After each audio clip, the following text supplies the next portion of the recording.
Hi everyone, welcome back. My name is Brooke Skidmore with Awake and Arise. Glad you could join us today and hope you had a great week last week. If you missed it, check it out. The video from last week, we talked about the words that we use to describe ourselves and if those words are in line with who we want to be and who we are. Today I wanted to talk a little bit about our choices, and whenever I talk about choice, I always like to think about this analogy that some of you might be familiar with. So this analogy is we have the power to choose. That's within our control, right? But what we don't have control over is the consequence. So with every choice, there is a direct consequence associated with that choice.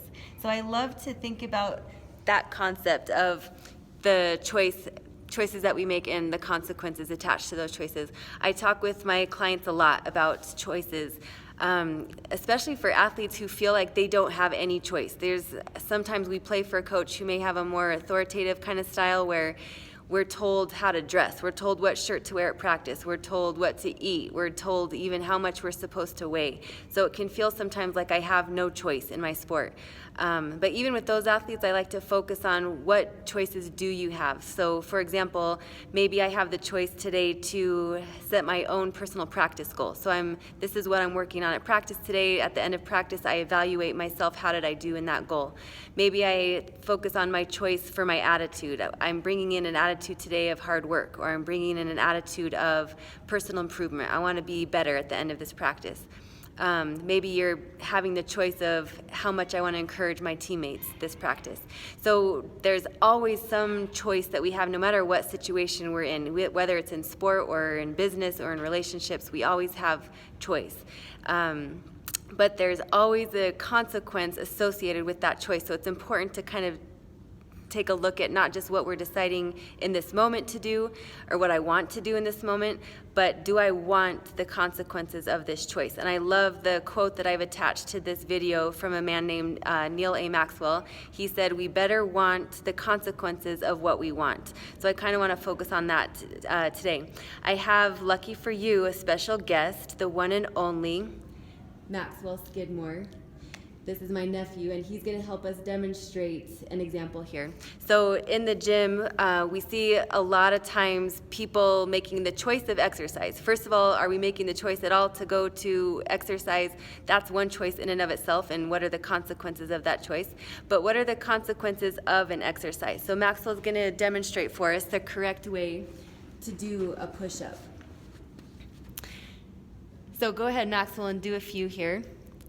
So when someone chooses to do an exercise like a push-up and chooses to do it correctly, there's a physiological consequence that's going on. The body makes adaptations. Go ahead, Maxwell, just a couple more. I'll try to zoom in for all you high school girls out there to see this. Maxwell's getting instant results here. Okay, Maxwell, go ahead and pause for a second. Excellent work.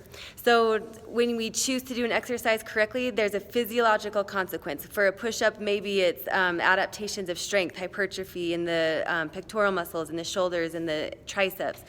But what are the consequences of doing an exercise incorrectly? So Maxwell's going to show us what that might look like.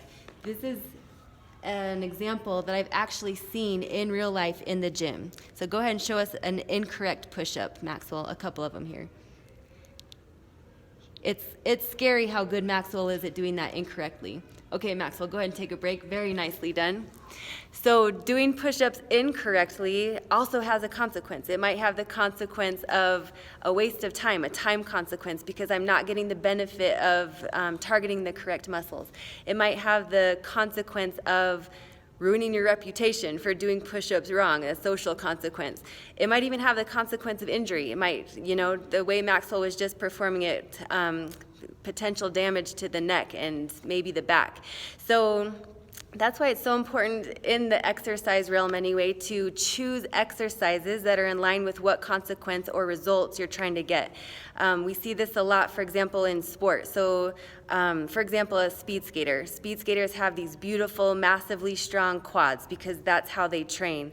Cross-country runners, if you look at the starting line of a marathon, an elite marathon, a lot of those runners have a very similar lean kind of build because of the way they train.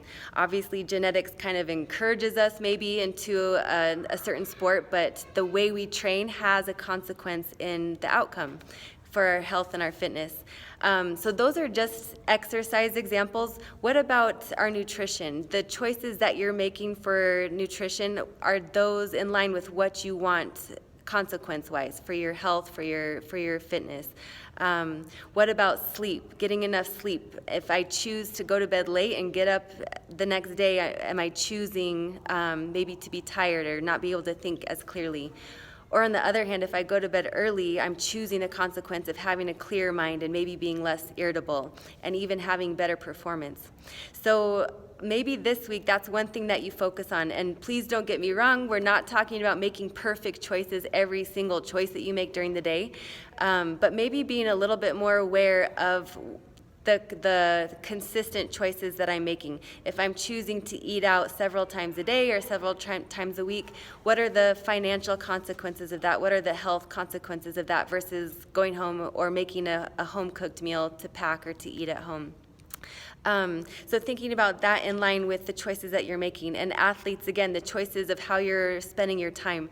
One of my favorite sports psychologists, the late Ken Ravizza, was a big proponent of being a student of your sport. So spending time studying your sport, watching film of yourself, of professional athletes, getting in extra reps in the gym or on the course. So making the choice of how you spend your time in your sport. So hopefully this week that's something that you can kind of be more aware of, is as you're choosing what to do during the day, what you're wanting to do that day, do you want the consequences of those choices? So thanks everyone, thanks Maxwell, and have a great week.